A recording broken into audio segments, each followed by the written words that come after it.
তুমি ছিলে আমার জীবনের সবচেয়ে সুন্দর ভুল। দূরে সরে গিয়ে বুঝলাম আমি আসলে কোনোদিনই তোমার ছিলাম না। তুমি আমাকে রেখেছিলে অভ্যাসে, ভালোবাসায় নয়, প্রয়োজনের ভেতরে আবেগের ভান করে। দূরত্ব বাড়তেই বুঝলাম কাছে থাকা মানেই আপন হওয়া নয়। অনেক সময় দূরের মানুষই মনটিকে সবচেয়ে বেশি বোঝে।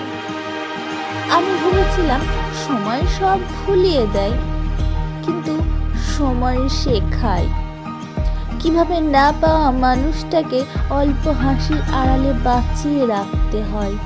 আজও কখনো তোমার কথা মনে পড়ে, তবে কষ্ট হয় না, শুধু মনে হয় তুমি ছিলে আমার জীবনের সবচেয়ে সুন্দর ভুল।